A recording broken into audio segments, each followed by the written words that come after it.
Meu Senhor e meu Deus, creio firmemente que estás aqui, que me vês, que me ouves. Adoro-te com profunda reverência.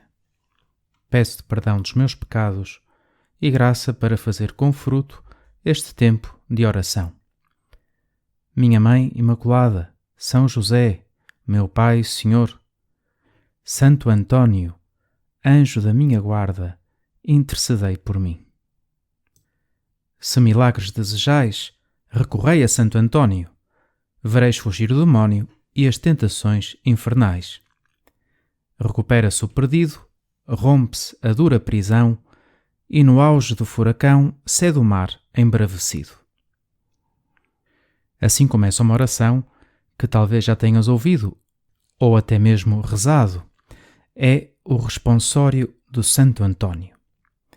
Este santo que hoje celebramos e que é padroeiro secundário do nosso país e padroeiro principal da cidade de Lisboa.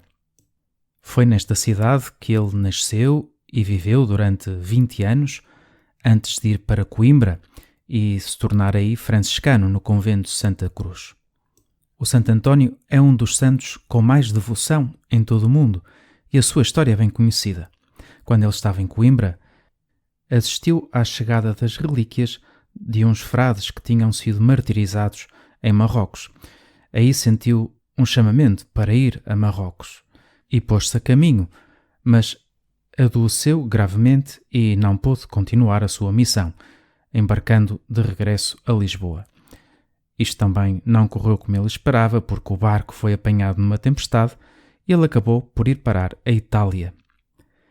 Nessa terra, começou a ser conhecido pelos dotes de oratória e pelo seu grande conhecimento teológico. Encontrou-se com o fundador da sua ordem, com o próprio São Francisco de Assis, que lhe sugeriu que fosse mestre de teologia. E, na fase final da sua vida, Santo Antônio foi para Pádua, onde pregava com sermões muito acessíveis ao povo. Foi-se tornando uma pessoa cada vez mais popular, e Deus permitiu que a sua atuação fosse acompanhada por muitos milagres. Conhecemos muito bem alguns deles, o famoso milagre dos peixes, a quem Santo Antônio se dirigiu quando as pessoas não o queriam escutar e esses peixes puseram a cabeça fora d'água para ouvir o Santo Antônio, algo que chamou naturalmente muito a atenção. O milagre do pão. Hoje em muitas terras há a tradição do pão de Santo Antônio. E tem que ver com o que acontecia quando os pobres iam ter com o Santo Antônio para que ele os ajudasse e lhes desse de comer. E o Santo Antônio distribuía com generosidade o pão. Numa ocasião, o responsável pelo almoço dos outros frades foi à despensa e ficou em pânico porque já não havia pão nenhum e foi protestar com o Santo Antônio. E o Santo Antônio disse: volta lá à despensa e olha melhor. E ele assim voltou, e quando chegou à despensa, os cestos estavam cheios de pão. Há muitos milagres que acompanharam a vida deste santo e muitos mais que aconteceram depois da sua ida para o céu. Mas nestes dias seguintes à grande festa do Corpo de Deus, queremos deter-nos hoje no principal milagre que o Santo Antônio fez na sua vida. É um milagre que qualquer outro sacerdote pode fazer. O milagre da Eucaristia. É o poder de transformar o pão e o vinho que se oferecem sobre o altar no corpo e sangue do próprio Jesus. Não há milagre maior do que este, e é um milagre no qual tu e eu podemos participar muitas vezes. Claro que no caso do Santo Antônio aconteceu algo ainda mais extraordinário em relação à Eucaristia. É o famoso milagre eucarístico de Rímini, ou mais popularmente conhecido como o milagre da mula, e tem que ver com uma altura em que o Santo Antônio estava a pregar, por volta do ano 1220, e foi desafiado a provar, através de um milagre, a presença real do corpo de Cristo nas espécies eucarísticas.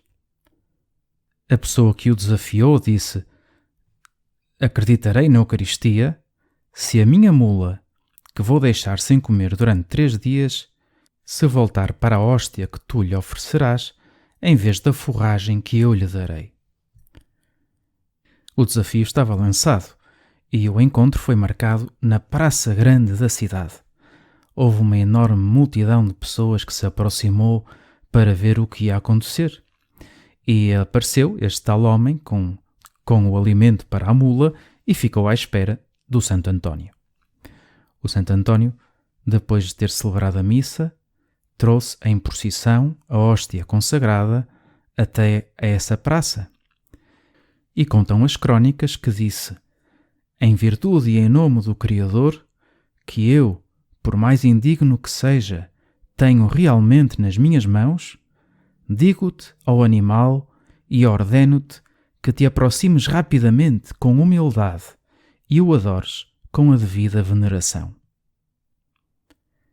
Estava a dirigir-se à mula, naturalmente, e para grande surpresa de todos, a mula não quis comer o feno do seu dono, mas aproximou-se para adorar a hóstia consagrada, a tal ponto que inclinou os joelhos e a cabeça diante de Jesus na Eucaristia. De vez em quando, tu, Jesus, permites estes milagres. Queres dar-nos a certeza de que estás mesmo presente realmente na hóstia consagrada, porque essa tua presença não é evidente. Nesta oração do Adoro te devote, que meditamos ao longo destes dias, diz-se: a vista, o tato, o gosto nada sabem, só no que o ouvido sabe se há de crer. Creio em tudo o que o Filho de Deus veio dizer. Nada mais verdadeiro pode ser do que a própria palavra da verdade. Diante da Eucaristia, a vista, o tato, o gosto nada sabem. Parece que os nossos sentidos fracassam diante do Santíssimo Sacramento. Normalmente nós conhecemos as coisas através dos sentidos e a nossa inteligência precisa dessa informação que lhe chega pelos sentidos. Mas diante da Eucaristia não podemos apoiar-nos naquilo que nos chega pelos sentidos. Numa ocasião, a preparar uma criança pequena para receber a primeira comunhão, dava-lhe a provar uma hóstia, não consagrada, naturalmente, para que ela percebesse como é que se comunga. E notei na cara dela uma certa decepção. E no final, depois de comer a hóstia, perguntava-me: mas quando já for Jesus, também vai saber assim? Que é como quem diz: Jesus tem que ter um sabor melhor do que este. Realmente, tudo falha. Falham os nossos sentidos, menos o ouvido.